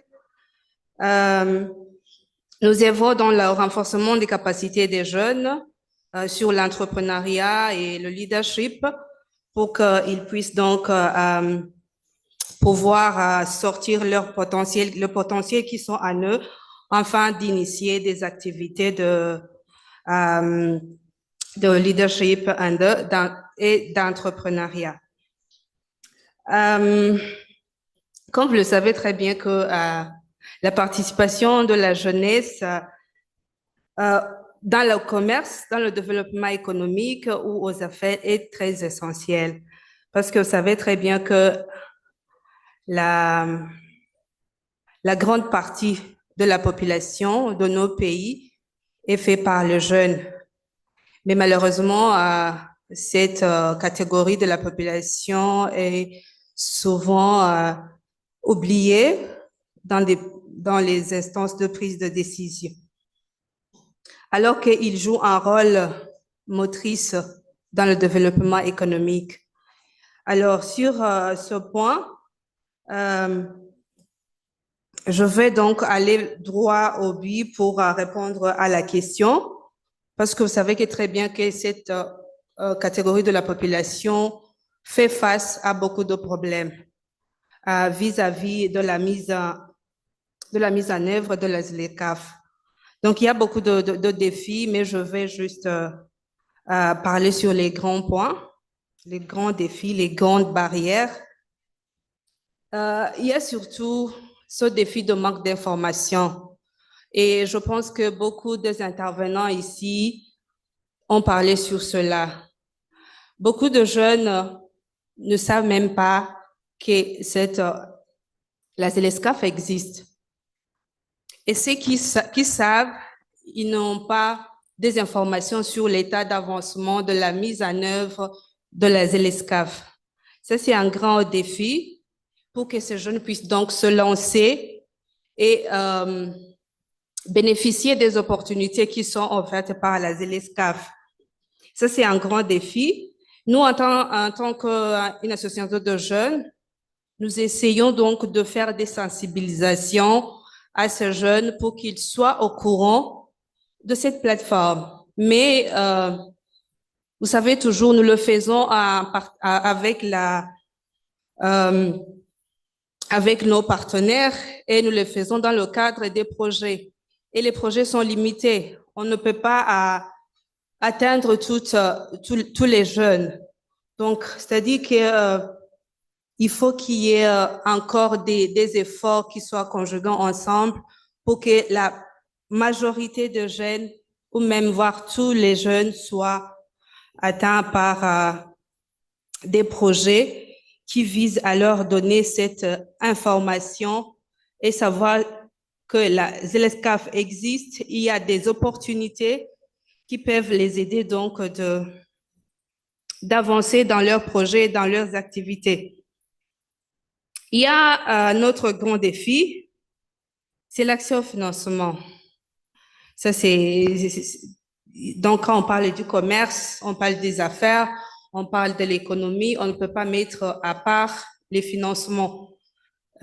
C'est très important, mais les jeunes n'ont pas accès parce qu'ils commencent des petites entreprises et les grandes institutions financières, les banques ou les microfinances n'ont pas confiance à eux pour qu'ils puissent leur octroyer des crédits pour qu'ils puissent continuer et avancer. Ça, c'est un grand obstacle pour leur développement. Il y a un autre grand un grand défi, c'est la persistance des limites liées aux échanges commerciaux causées par l'incapacité à pouvoir respecter les normes et règlements d'exportation fixés par les pays d'exportation. Donc ici aussi, c'est un manque des normes et des politiques qui peuvent être harmonisées au travers de tous ces pays qui se trouvent dans la ZLSCAF pour qu'il y ait exactement cette zone libre d'échange des produits. Donc, les jeunes sont confrontés par cette... parce que, par exemple, au Burundi, tu peux produire des produits et tu veux les exporter, par exemple, en Tanzanie ou en Ouganda.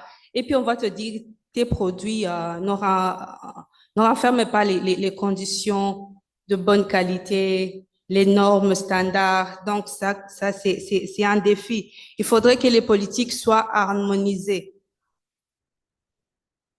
Il y a aussi la persistance des barrières non tarifaires dans beaucoup de pays, les lourdeurs administratives, aussi la quantité d'exportation, parce qu'il y a certains pays qui mettent des barrières ou des règlements dans le sens du protectionnisme de leur commerce. Yeah. Il y a aussi le faible engagement des pays. Donc, il y a des accords qui sont signés dans le cadre de la ZLSCAF, mais la mise en application de ces accords, de ces politiques, prennent beaucoup de temps, voire même ils ne sont pas concrétisés au fait sur le terrain, sur le plan pratique. Yes. Il y a aussi Absence d'échanges permanents qui s'occupent de la participation de jeunes entrepreneurs dans les ESCAF. Donc, il faudrait qu'il y ait un cadre où les jeunes peuvent sortir leurs idées, peuvent avoir un cadre de plaidoyer dans les ESCAF pour qu'ils puissent échanger, exprimer et donner leur contribution pour peut-être trouver des solutions potentielles pour relever les défis auxquels ils font face. Yes. Allow me to just stop you there for a minute, and we'll continue from there. We will continue from there. As we know, the youth make up a majority of Africa's population. So it is important to have them on the table. We will continue from there, Celine. Thank you very much. Allow me to bring in Johnson. Johnson, you are the head of research and policy and the head of registration and coordination at the National Youth Council in Kenya. So you do deal with the young people. So given your experience in policy and youth engagement, can you tell us how the governments can ensure that AfCFTA's implementation is inclusive of youth entrepreneurs, particularly in terms of providing access to financing and capacity building, which are exactly the things that Celine has talked about?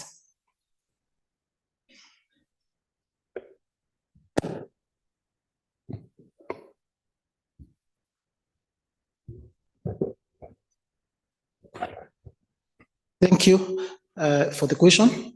My name is Johnson Ridna. I work for National Youth Council in Kenya.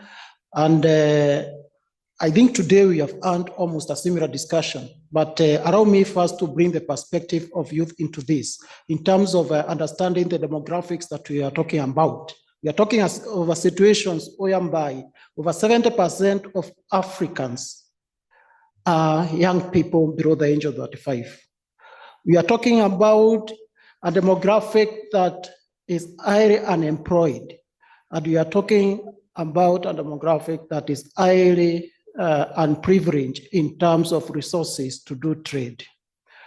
Africa has a very good advantage in terms of leveraging on the demographic dividends, but on the same breath, it can become challenging if we don't take advantage of them. It can be a demographic bomb or time bomb that can anytime explode on us. From different countries, I think we have seen what has been going on. On this demographic, if I may answer the questions in terms of finance, which has been talked about for so long. In the perspective of young people, I think there are demographics that are highly unprivileged, as I said, because even assessing loans is a problem. A different government or member states have to come together and ensure that the young people are facilitated to do trade across borders. And to do this, it means that we should have some affirmative action funds set into place to support the young people. I'm looking at a situation whereby, because the young people may not have the collateral, because the organized financial institutions fear the young people, and even if they lend to them, they charge very high interest rates, which does not make any sense to trade. Government and different institutions should come together and support the young people. We know of success stories in some countries. If I visit my country, whereby we have a youth enterprise development fund that usually funds the young people without any collateral, for example. A set of funds is made easily available to the young people, but now the challenges is also about the amount that the young people assess to do the trade. And also the time that it takes to get the funds. So sometimes you might be having the opportunity, but it vanishes because of the time that is there. And because of this, the government and other stakeholders need to come into place and see how they can have fundable funds that can be dispersed timely so that the young people can come and benefit from it. If you look at the theme of this sitting, there's the aspect of innovation, and I can say young people are highly innovative. And of course, this also now brings risk to young people because the ideas, if they are not funded early, they end up disposing it very cheaply and they may not benefit, or even the ideas or their innovations might be stalling. As a result of this, my recommendation will be the government and other stakeholders should come up with proper financing structures in key areas that affect the youth. To address the issue of unemployment, for example, if we take agriculture, or what I can say now, we are moving to agribusiness, which is an area that young people are not majority, but an area that can be very productive and can create a lot of employment. These are the kind of areas that the government should come into place and finance. There is also an aspect of having these funds in place, both locally and internationally, to support the young people, but the knowledge among the young people is not there. If I talk about it, I will say one thing. We need proper financial literacy among the young people. Yes. Youth generally is not homogeneous.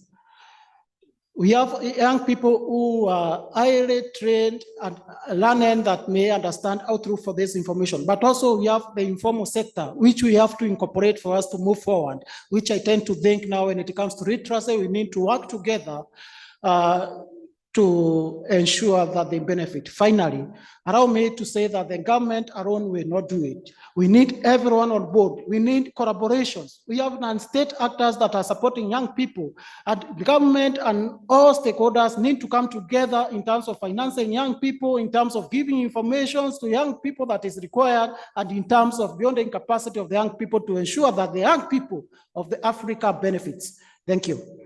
I hear your passion. Thank you very much. Indeed, the young people are the majority, and as you have said, they are the most unemployed. They do need support, they do need financing, they do need information. And as you have said, we cannot do it alone. There has to be a combined effort. Let me bring in Ms. Chukri Abdullahi. She's from Djibouti, and as a Djibouti Business Women's Association leader, tell me, what role can the youth and women entrepreneurs play in developing trade and investment opportunities in the Horn of Africa under the AfCFTA? And what would you say are the key enablers for success?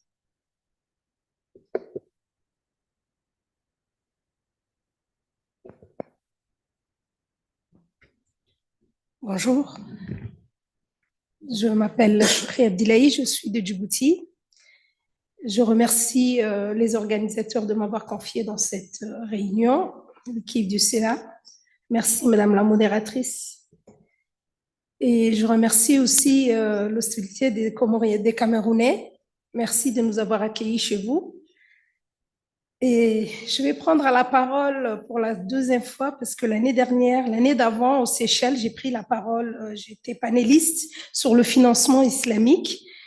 Et je reviens aujourd'hui sur les opportunités et le développement que peuvent avoir les femmes et les jeunes. Donc je suis peut-être, et dommage d'être la seule femme qui représente les femmes entrepreneurs aujourd'hui sur cette table, mais c'est aussi une opportunité pour moi de porter la parole de la femme entrepreneur encore plus fort et plus haut, parce que si je reviens sur mon pays, tout ce que l'organisation du ZECLAF est en train d'installer aujourd'hui dans l'Afrique existait il y a quelques années dans nos pays, donc il y a 20, 30 ans. Nos mères étaient des exportatrices de l'Éthiopie et de la Somalie. Notre pays n'est pas un producteur, nous ne produisons rien, zéro agriculture, zéro production usine, mais nous avions nos mères travaillaient dans l'exportation avec leurs enfants, les jeunes, et nous exportions de l'Éthiopie vers Djibouti, la Somalie vers Djibouti, et c'est de là que tout s'est développé, l'entrepreneuriat féminin dans mon pays. Avec le temps, le changement a fait que ces femmes n'ont plus la chance aujourd'hui de travailler dans les secteurs où leurs mères ont été pionnières, où leurs mères pouvaient traverser les frontières sans aucun risque, ni crainte de violence.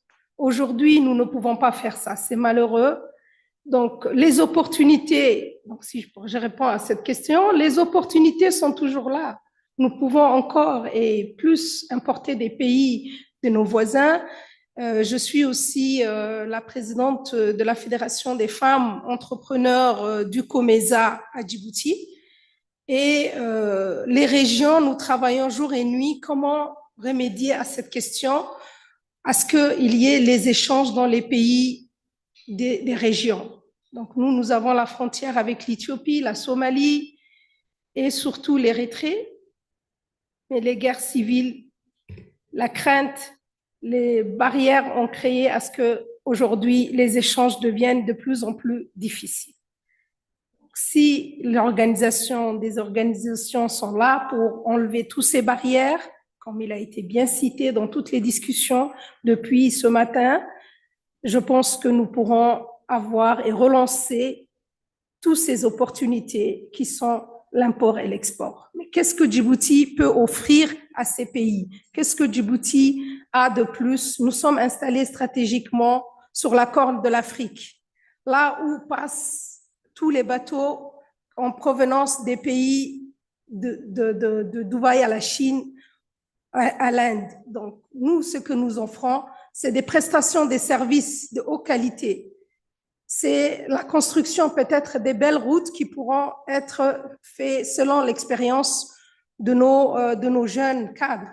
Donc, Djibouti a toutes ces opportunités, mais aussi peuvent offrir dans les régions voisines. Aujourd'hui, nous avons le corridor qui peut aller jusqu'à Ouganda. Mais est-il construit? C'est la question que nous nous posons.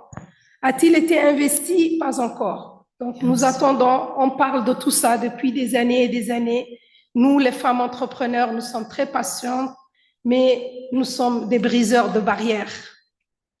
Thank you very much. If you would allow me the floor, would we just put our hands together for every woman trader who is breaking the barriers to go ahead and trade? She's talked about civil wars, they have gone through these barriers, and I told you the first person to get the certificate of origin is a woman. So we do salute every woman trader, and thank you very much for your contribution. Let me go to you, Mr. Hussein Mohammed. Thank you very much for joining us. And he is the Executive Director of UDE Somalia Young Volunteers Association. How can young entrepreneurs in fragile states like Somalia benefit from the AfCFTA, and what specific measures should be taken to ensure that youth-led businesses in these regions are not left behind? Thank you very much for giving me this opportunity. Good afternoon, ladies and gentlemen, distinguished guests. I'm very happy to be here today. The session 24 on October 2024. Thank you very much. In Somalia, where, as you know, Somalia 75% are the youth generation age 24 to 35 age, whereby in Somalia is located East Africa, and we have the two sea in the longest in Africa, and the Indian Ocean as well as Red Sea. We have two rivers, Lower Juba and Lower Shabelle. So we have a lot of resources in the domestic resources in the country, as well as we have a lot of business whereby the medium and smaller and as well as the large business. The young women and boys, they very initiative to create business ideas. We have recently Ministry of Commerce and Industrial Somalia. They joined to African Free Trade Areas, AfCFTA,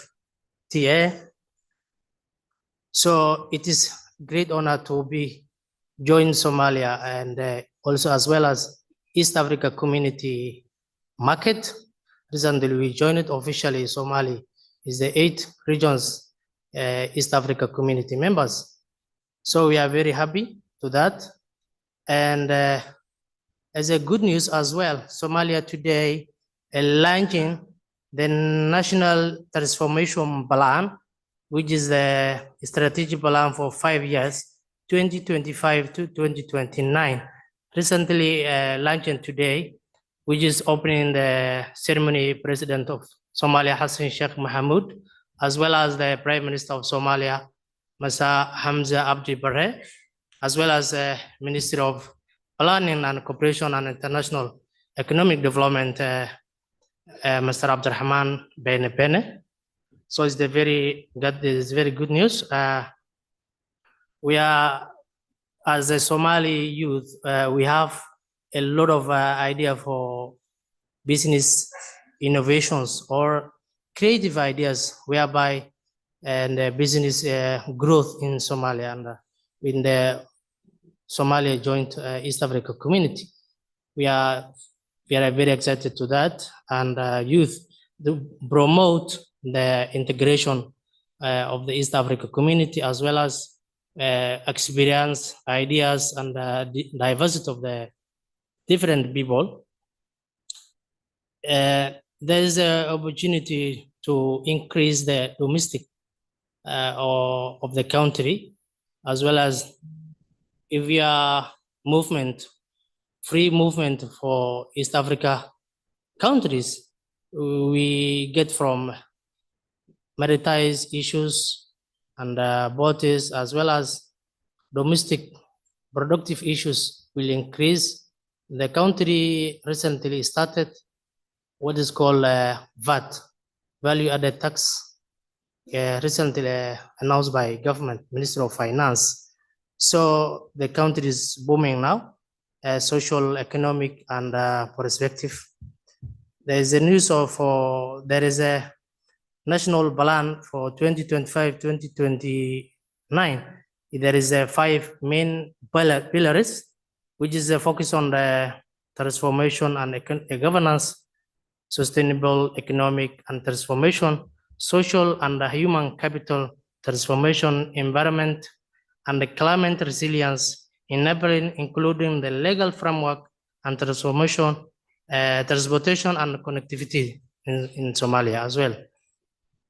Which is, we have also as well, Somali National Vision, which is 2060, which the government is, that Sustainable Development Goals, 8, the guiding the African Union Vision 2063, I think. So as a youth, we are very opportunity to give us to improve the creativity of the country and as well economic issues. We're very happy to that. Thank you. Thank you very much for giving us the picture for Somalia. And you will allow me to, for us to get enough, just 15 minutes for interventions from the floor. We are way past our time, but allow me to just open it up to the floor for any questions or interventions, especially for those, for the panelists who are dealing with the youth perspective of the AfCFTA. Yes, that is Cameroon. All right, thank you again for another opportunity. I just got some few, I don't know if I'll call it questions or points, based on youth, especially in Cameroon, because I deal in the domain of youth. I will say most of our youth, they feel like the knowledge they have is not being transferred. The knowledge we have, rather, as let's say experts, we should try to transfer this knowledge to the youth, because most of the youth, especially in Cameroon, and I want to believe in other parts of Africa as well, they feel that their knowledge, their passion for their goal are not being felt. So if we transfer this knowledge to the youth, they are the leaders of tomorrow, but they feel neglected. Most of them want to like travel abroad to go and give in their best. Whereas if we gather them and we try to put them, see that the knowledge that they have, the little they have, they should put them, we should look for a means to implement this knowledge we have to them. I believe we'll have a better Africa tomorrow, because if we allow them keep going out, like what is really happening today, especially in Cameroon, if we allow these youths go out there, I think we are working towards an empty Africa for tomorrow. Because a time will come where we will need them, and where we are weak, we can't do much, they won't be there to give us what we have been doing. So if we don't implement this to them, we are working to fail. So I want to really say that we should try and implement this, especially on the youth. Talking of where I'm coming from, the internally displaced person, they really feel empty. Some of them, they can't even afford medication, just common medication for headache. Not to talk of, how can you produce something where you are not able, where you are not physically fit? So we should try to look in all these small aspects on how to impact our youth, impact our women. They are our future builders for tomorrow. Because if we don't work in this light, we are working to fail.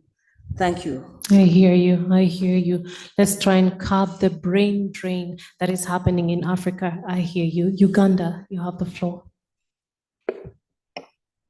Thank you so much. I just want to give two observations. One is in terms of the initiatives that are really youth-friendly in our countries.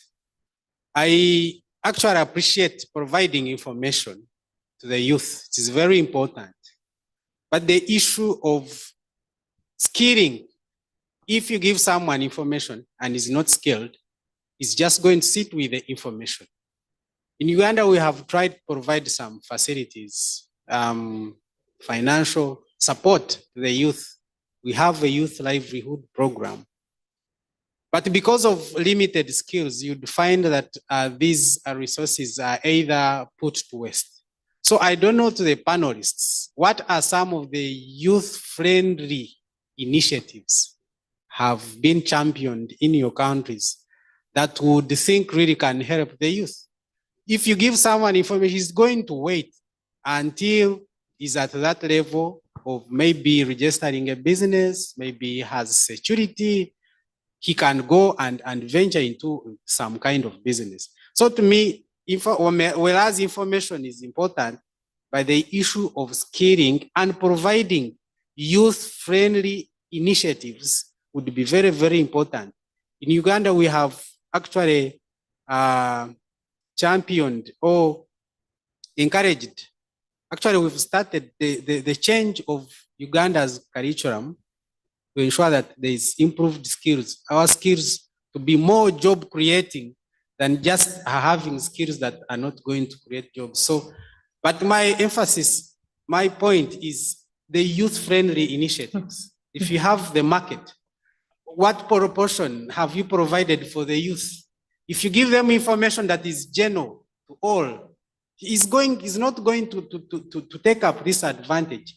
So my interest is the youth-friendly initiatives. I hear you, sir. And to our panelists, please take down that question. You will respond to it as you make your closing remarks. I do see a hand right there.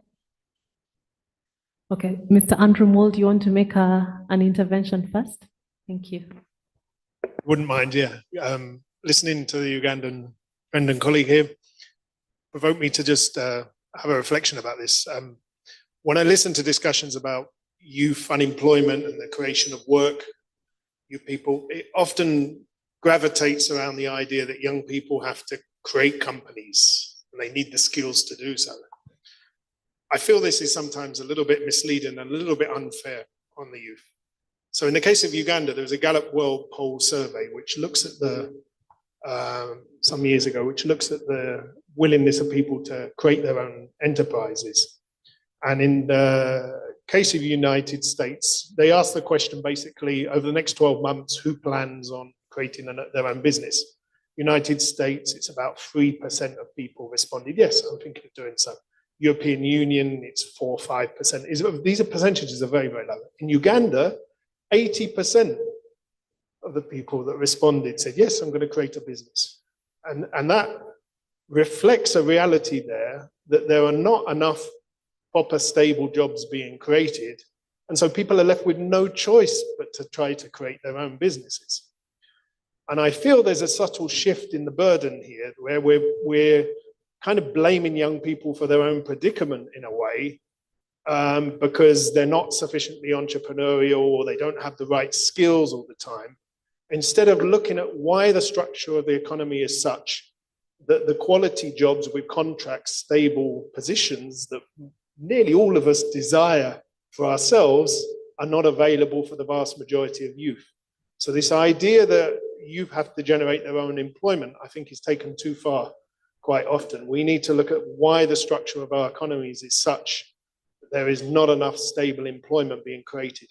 And it would take me back to my earlier point about the lack of the wrong emphasis, the constant emphasis on micro and SMEs, and not enough on the medium and larger companies, which are the ones capable of offering the stable, good employment opportunities for young people. They don't all need to be entrepreneurs. Thank you. Thank you very much, Andrew Mould. We will take a question from, and then from John Bosco, we take the lady. Yeah, thank you. We finish. Thank you, moderator, and I want to again thank the panelists. And I'm picking from submission by Andrew and also my colleague from Uganda. Generally, recently in Uganda, he established what we call talent pipeline management for the youth. Because the biggest challenge or the elephant in the room is the mismatch between our academic institution and the labor market. Recently, just last year, ILO published the report. And under that report, there is what they call NEET. NEET, 72 million of African youth fall under NEET. NEET means you are not in employment, you are not in education, you are not in training. That is what they call the NEET. So that means you are redundant. Our youth, almost 70% are redundant. So what does it mean? It means when they are under what we call insecure jobs. They are under informal sector. So we need to create, and I agree with Andrew, we need to create decent jobs for our youth. Recently, and this is the innovative activity that is happening, recently Trademark Africa, and I used to work with Trademark Africa, and the MasterCard Foundation.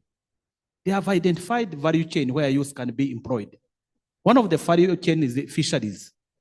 They said, if we develop this value chain, we are surrounded by natural water across the continent, we would be able to create 12 million jobs if we properly harness that value chain. So now what we need to do under the CFTA is to map out what are those value chains that are potential to create employment, decent employment for the youth. And how do we also upskill the youth so that they have the right skills to be employed in those value chains. And I think that is the mismatch that is happening, and that is the deliberate move we need to do. Under the youth and women trade, we must orient our youth and women in the proper value chain. Yes. Finally, there are 4 sectors identified by the CFTA, and these are where the youth and the women must play a catalytic role. One was agribusiness, the second one was pharmaceutical, the third one was automotive, the fourth one is transport and logistics. That's why I requested my brothers from the Central Corridor that you need to have a mindset shift. The corridors, our corridor need to have a mindset shift to move away from a corridor as a transport routes to ensure that the corridor are aligned with the proper sectors. They facilitate trade, not only facilitate movement of trucks. So that kind of paradigm shift is very, very, very critical and very important. Thank you. Thank you. Thank you very much, John Bosco Kalisa. There is a lady right at the back there. There are quite a number of interventions, but don't you worry, these discussions are ongoing. So in the interest of time, allow me to just let the lady ask or intervene, and then have our panelists have their closing remarks, and then we will continue this after the lunch hour session. Thank you. Merci. Bonjour à tous. Je suis Kwa Odeta, ingénieure informaticienne. J'aimerais franchement remercier toute l'équipe d'organisation. Allô? OK. Pour cet bel atelier, en particulier le directeur Jean-Luc Mataski, qui n'a jamais...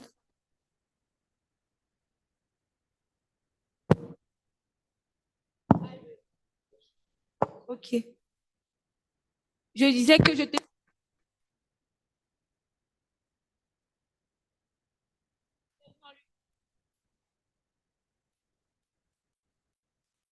tenais à remercier le directeur Jean-Luc Mataski qui a toujours mis à notre disposition des moyens et des formations, notamment la formation Coding Camp qui a été organisée pour des jeunes comme moi, dans laquelle nous avons été capacités en robotique, en design et en programmation. Cette formation m'a permis à moi de continuer mes études en intelligence artificielle aujourd'hui. Alors, étant membre de l'association des jeunes filles de polytechniciennes et leur ambassadrice par la même occasion, nous avons eu à organiser de diverses activités durant l'année 2024, notamment la journée de la jeune fille scientifique. Et durant ces activités, nous avons eu à partir dans les lycées, des collèges et à former des jeunes filles qui aimeraient faire des écoles, des études en sciences comme nous. Cependant, durant ces activités, nous avons rencontré des difficultés à plusieurs étapes, notamment le manque de stages et d'emploi pour nos ingénieurs polytechniciennes. Parce que lorsque nous effectuons, déjà lorsque nous sommes à l'école, nous avons besoin d'accompagner cette formation théorique par des stages professionnels. Donc, nous avons déjà du mal à ce niveau. Et même quand nous sortons de l'école et lorsque nous postulons dans des PME ou bien des grandes entreprises, ces grandes entreprises-là nous demandent 3 années, 5 années d'expérience, ces années que nous n'avons pas. Et nous n'avons pas, et c'est vraiment difficile que des entreprises nous donnent l'opportunité de nous exprimer et de gagner cette expérience qu'elles demandent. Et aussi, durant nos activités, nous organisons des hackathons. Nous avons organisé des hackathons du concours du projet d'innovation. Et il y a beaucoup de belles idées, beaucoup de belles propositions que les jeunes filles nous font. Mais par ailleurs, nous sommes liés parce que nous n'arrivons pas à effectivement déployer les moyens nécessaires pour mettre sur pied ces projets. Donc, merci. Thank you.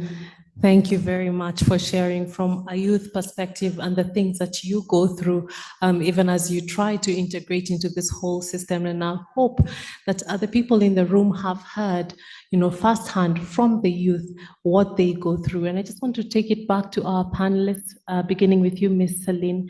You can answer the question that was asked on the floor as you bring in your closing remarks. What are some of the youth-friendly initiatives that have been brought in your countries?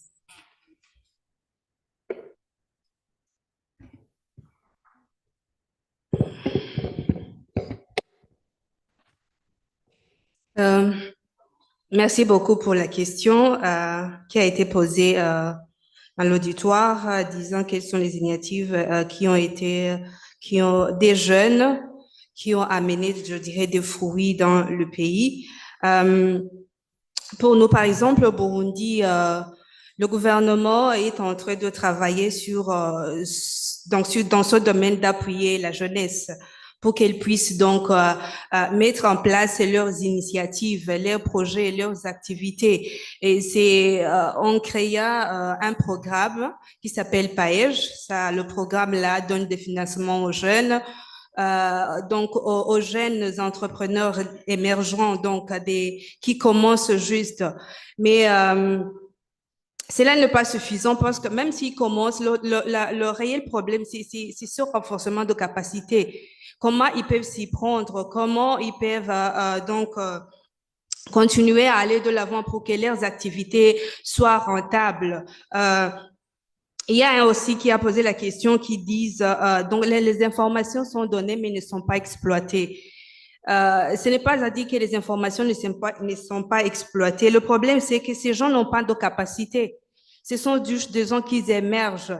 Et comme les autres l'ont dit aussi, au niveau du gouvernement, au niveau du secteur public, l'emploi pour les jeunes a été, c'est comme si les gouvernements ils font quitte à ce que les jeunes trouvent eux-mêmes leur emploi, créent eux-mêmes leur emploi. C'est dans ce sens-là que le jeune essaie de se trouver et de créer, d'initier des petites entreprises, de faire, de chercher, de produire ici et là pour qu'elles puissent se retrouver, elles puissent se relever et trouver donc des activités qui leur permettra d'être plus autonomes.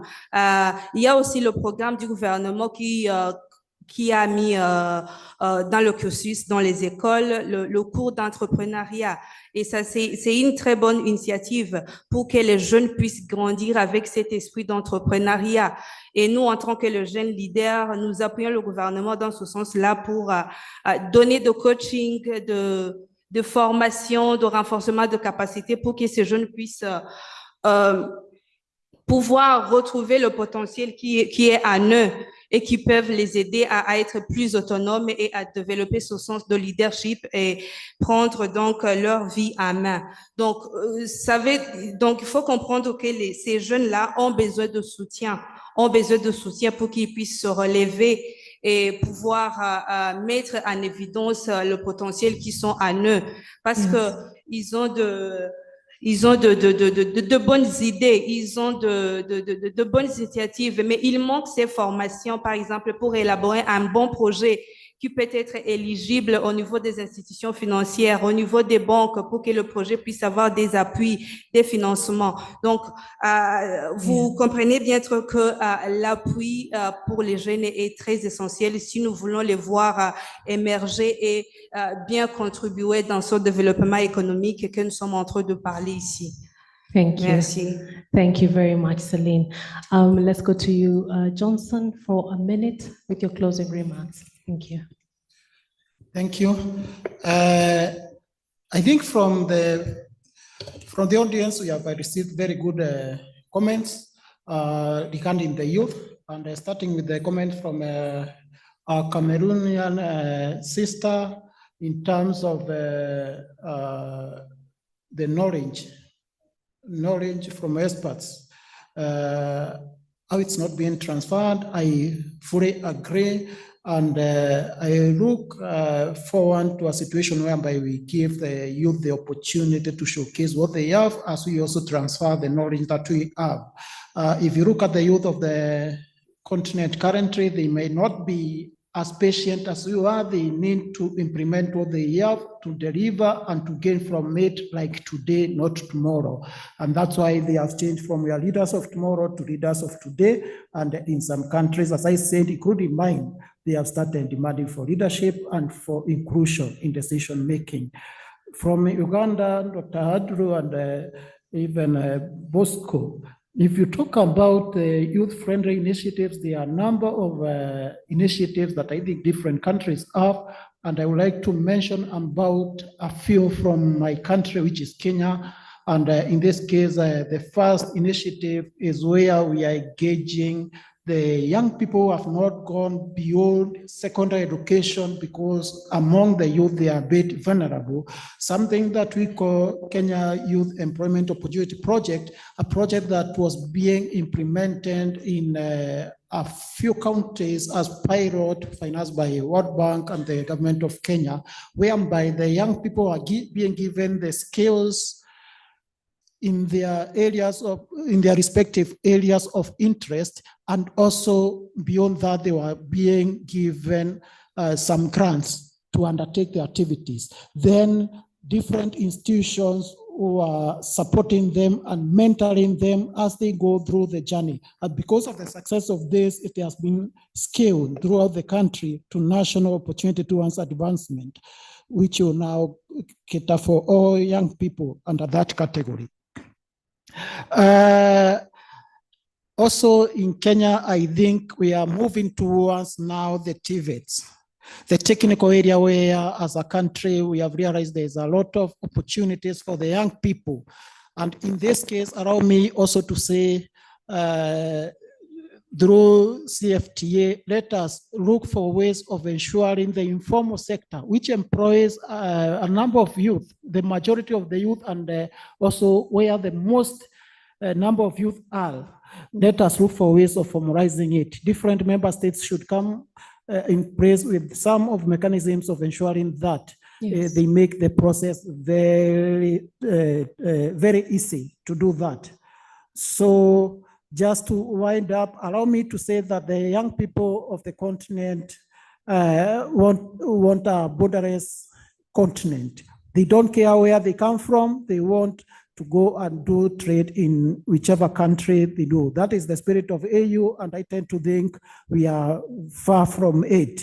Let us also implement all the policies and commitments that we make as member states, and also let's make trading in Africa better and faster for us to leverage on the potential that is on the youth. Thank you. Thank you very much, Johnson. The youth want, not just the youth, but we all want a borderless Africa, and we hear you.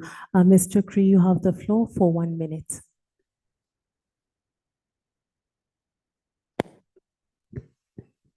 Merci encore une fois. Je reviendrai pour clôturer, je prendrai 2 points très importants que j'aimerais aujourd'hui encore soulever.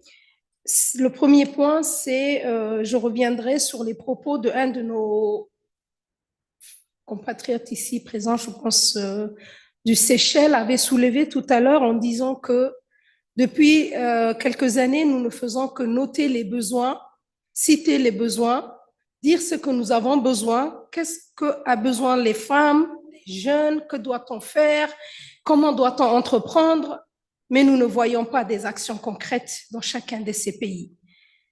Et je veux proposer aujourd'hui que dans la prochaine session du CA, les fonds qui vont être utilisés pour nous rencontrer soient investis dans chacun de ces pays et dans des actions concrètes. C'est ma première proposition et je pense que à la 6e session, nous pourrons parler de ce qu'a servi ces investissements ou ces actions concrètes qui ont été financées pour nos prochaines rencontres. Donc, ça, c'est ma première contribution. Dans ma seconde intervention, ce sera sur l'innovation et la technologie numérique. À Djibouti, nous avons 9 banques avec un petit pays de moins de 1 million d'habitants. 9 banques étrangères. Et nous avons 5 systèmes de paiement numériques. Donc, je vous laisse imaginer la suite. Et aucune de ces paiements numériques ne me permet d'acheter dans un pays d'Afrique. Pourquoi? Donc, nous devons aussi renforcer et inviter toutes les banques pour pouvoir créer une synergie entre eux et permettre à toutes les femmes et les jeunes et toute personne qui souhaite se lancer dans le commerce ou qui est déjà dans le commerce de pouvoir acheter dans tous les pays d'Afrique. Merci. Merci. Thank you very much. Let's move to action as well as the payment systems, if we can digitalize. And finally, to you, Mr. Hussein, for 1 minute of your closing remarks. Thank you. Thank you very much, Sister. In Somalia, totally into the youth issues, as our organization SOIVA, we are handling the youth center, which is located in Baidoa. Somalia, there is a federalism, there is a federal member states and the federal government of Somalia. So there is a youth center is constructed states, some of the states, like Jubaland state construct youth center. By Dawa, there is 2 youth centers which is constructed by UNFPA Somalia, and which is funded by EU, as well as Hirschfeld constructed youth center.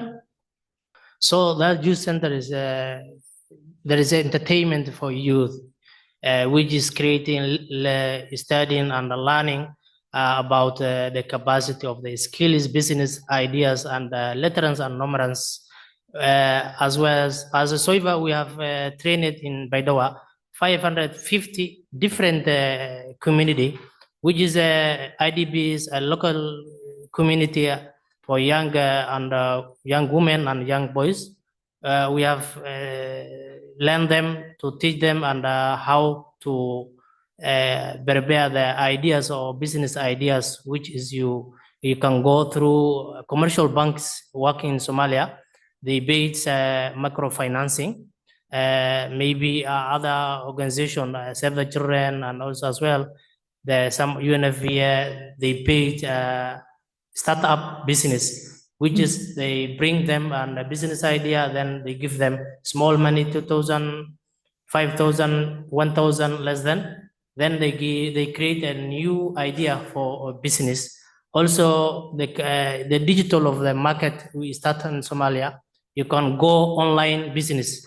If you have a business idea, then you bring items, then you publish into the WhatsApp or Facebook and something like that in digital. Then your WhatsApp number and all the communication, the customer will communicate you direct and by transportation of the delivery of item to the customer. Yes. So we have a good ideas, and also we are very happy to in Somalia very cheapest internet. We use the in Somalia, which is provide a telecommunication called Hormuz, and Somtel is a very cheap communication as well as very speed. Yes, sir. Yeah, so that the young generation, they have an opportunity, but the issue of challenge, the restrictions of the East Africa and other continental of the business cross-cutting, which is the challenge for us. But our idea, we have a lot of ideas in the to integration of the business. Thank you so much. Thank you. Thank you so much for highlighting some of the opportunities that are there in Somalia. Let's put our hands together for our esteemed panelists, even as we finish this session. And I hand it over to the chairman. Thank you, sir. Thank you. And let's put our hands together for our wonderful moderator. We will now break off for lunch. We'll start the next session at exactly 2:30.